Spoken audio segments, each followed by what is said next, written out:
Le bio, pour nous, c'est un modèle qui repose à la fois sur les pratiques agricoles, puisqu'on n'utilise ni OGM ni intrants chimiques, mais aussi sur la transformation, dans laquelle on utilise beaucoup moins d'additifs que dans le conventionnel. Donc pour nous, le bio, c'est un engagement d'aller plus loin, à la fois pour la planète, mais aussi pour la santé, pour l'humain, à travers une charte à la fois auprès de nos fournisseurs de matières premières, pour cadrer leurs pratiques agricoles, mais aussi à travers une charte nutritionnelle exigeante qui va rechercher à utiliser des produits avec moins de sel, moins de sucre, par exemple, dans nos produits. Concrètement, pour nous, une pratique agricole, les bonnes pratiques agricoles, ce sont des pratiques agricoles qui vont favoriser la biodiversité sur l'exploitation, c'est-à-dire la diversité d'espèces végétales et animales au sein d'une même exploitation. C'est ce qu'on cherche à favoriser avec un cahier des charges exigeant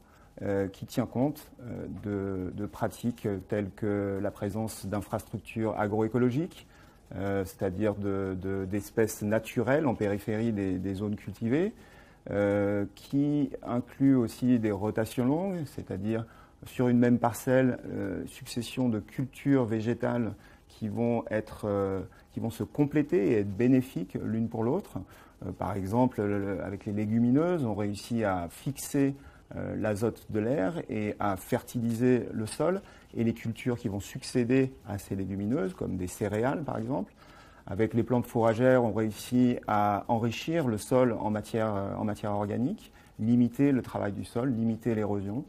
Donc c'est un ensemble de bonnes pratiques qu'on cherche à favoriser en achetant des matières premières qui tiennent compte de ces pratiques. On a aussi les couverts, la couverture du sol entre deux années de culture. On a aussi la diversité, c'est-à-dire le fait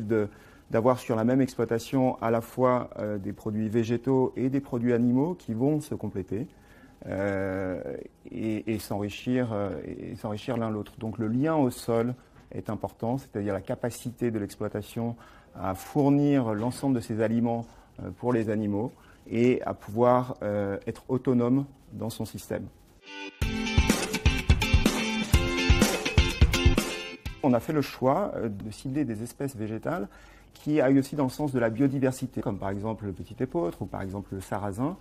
qui ne sont pas parmi les principales espèces utilisées dans l'alimentation. Vous savez peut-être que dans le monde, il y a environ 9 espèces végétales qui représentent 80% des matières premières utilisées dans les aliments.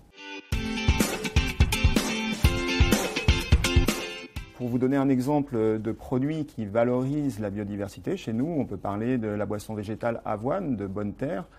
qui met en avant des bonnes pratiques, qui met en avant une coopérative de Bourgogne qui s'appelle Coseli et sur laquelle nous avons cherché à valoriser la biodiversité. Un autre exemple, toujours sur la marque Bonne Terre, c'est la boisson végétale à base d'amande, une amande qui provient d'Épouille en Italie, et qui valorise des variétés anciennes d'amandiers, comme la Genco ou la Filipocea, et qui sont cultivées dans des systèmes avec moins de densité d'arbres à l'hectare, et qui utilisent pas d'irrigation ou très peu d'irrigation, et qui favorisent les sols couverts, c'est-à-dire que sous les amandiers, on a des céréales ou alors des espèces fourragères qui vont permettre d'enrichir le sol et de favoriser la présence de matières organiques.